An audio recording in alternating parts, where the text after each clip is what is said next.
Hi everyone! Hello! Jet says hi too. Welcome back to Gender Adventures. Today we're going to be talking about something that's a little more on the serious side, especially for both of us as we go through our transition. We're talking about gender dysphoria.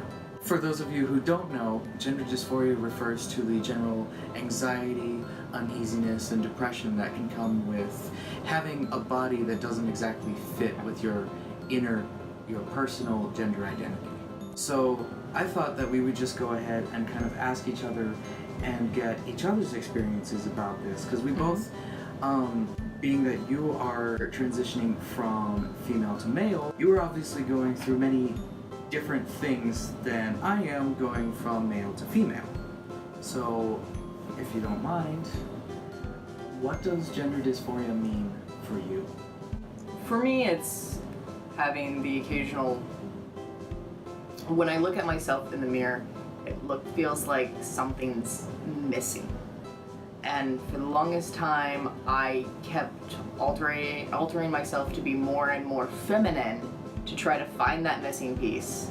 And I just couldn't. I did a lot of body modifications as far as corseting, so that maybe if I had more of an hourglass, maybe, if I were more this or that or whatever. It wasn't actually until I started doing drag as a drag king that I went, oh, well, that's the missing piece. Oh, crap. So, that makes sense. Yeah, that I finally kind of figured that out.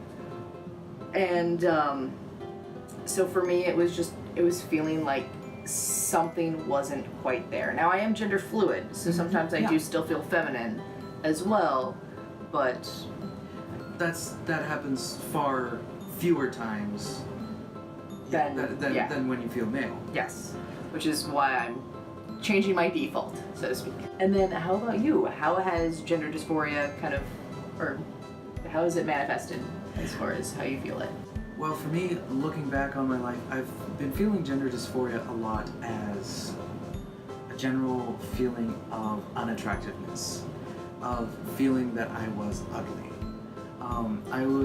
I would look in the mirror and I would see just a dirty face. One that had a 5 o'clock shadow, a little bit of a mustache. I have Mediterranean heritage, so I get kind of that really, really dark hair, as you might have seen in previous videos. I'd look in the mirror and I wouldn't see someone that I was attracted to. Alright, I would think that, oh my god, that's what people are seeing, or I would think while I was talking to people, oh my god, they must want to leave. They must want to get out of here. So when you look back at older pictures of yourself, do you still feel that way when you look back at them, or? I mean, looking back, I realize that I may have been conventionally cute, but I never felt that way. I was self-conscious in general. So it was more than looks. I'm still self-conscious in general. So yeah, physical attraction plays a huge part in it. And the other part of gender dysphoria that I experience the most is socially. Particularly when I'm interacting with women, or even young women, young girls, kind of our age and maybe even younger, who just might not be quite in the know.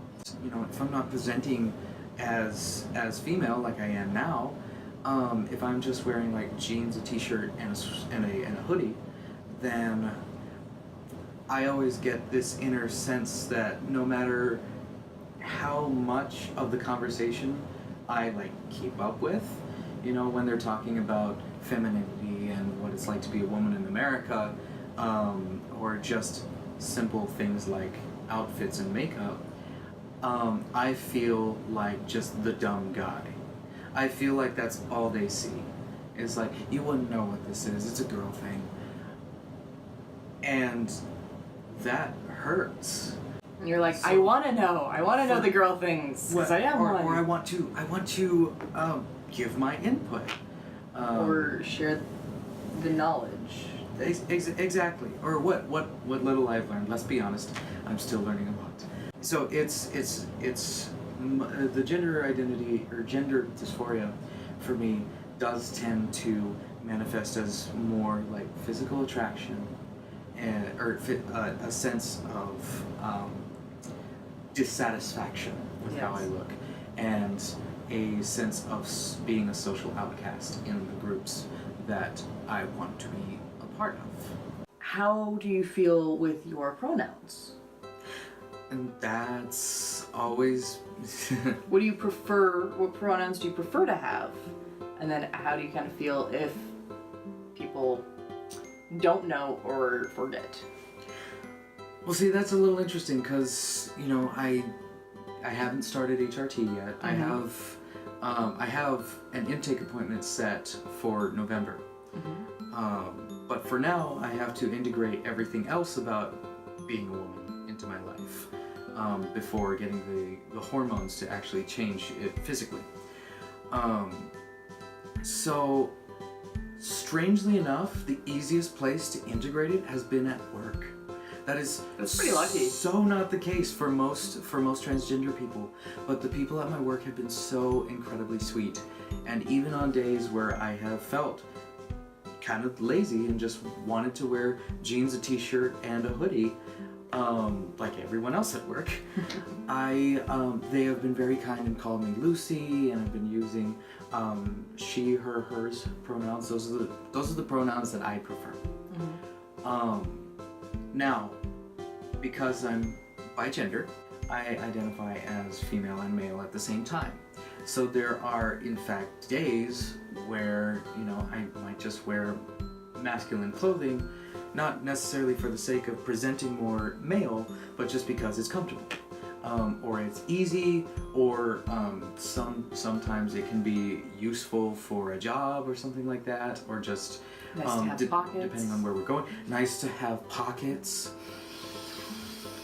Even in that case, like when I'm walking around in masculine clothing and I'm not wearing, you know, my fake titties, I do introduce myself as Luke, and I do go by he, him, his pronouns, even when I don't necessarily want to or don't feel like that. It just feels like,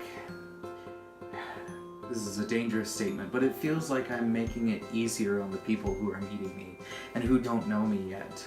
And it's kind of something you're like, I'm just gonna tell you this because I really don't want to explain it to you right now. Exactly. I just want to get groceries. Right.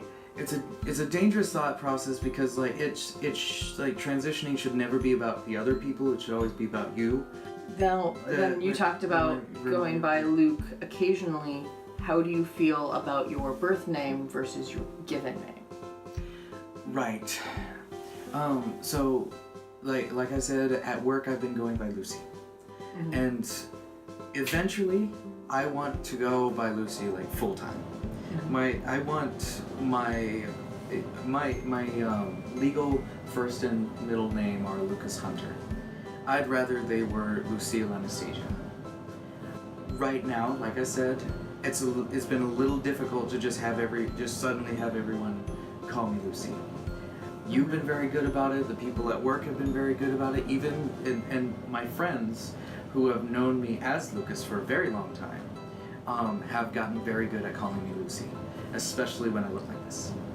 So yes, eventually, when I am comfortable presenting as female, no matter what I'm wearing, when I am comfortable presenting as female, I will go by Lucy 100% of the time. And so, what about you? What about your pronouns? How have you been handling those? Well, so the pronouns that I prefer are male, so he, him, his. And I actually have started HRT. 6 weeks, my voice is lower. Just talking normal, this is what my voice sounds like. And if you've watched previous videos, you'll notice that my voice is a little bit deeper. Can you do the thing? Oh, alright, if I go up a little bit higher to where my voice was at, it starts to crack like a teenager. So yes, so my voice is lower, HRT. It's been pretty awesome. And some of the other things that I've noticed with it is my face is kind of getting a little broader. Your torso has definitely been evening out and becoming a little more on the square side, heading a little more towards that V shape. Yeah, I've kind of noticed that too. Mm-hmm. So it's nice, and it's also interesting how people who don't know that I'm on HRT are kind of responding because they notice that there's a change, but they can't put their finger on it. So some people are like, "Huh, I think you've lost weight," and other people are like, "I don't know how to say this, but did you gain weight?" I mean, there's no easy way for somebody to ask that question, but like they think that it's something, but they don't know what. Because they're not out to absolutely everybody. So would you say that going on HRT has definitely made it easier to go by your preferred pronouns and go by your preferred name? I would say so, yes. A lot. Now, my preferred name is so much different than my given name. And I'm still figuring out how I feel about it. Wolfgang, which is short to Wolfie, is what I want my middle name to be. The more I think about it, the more I'm thinking of having my first name be Oliver.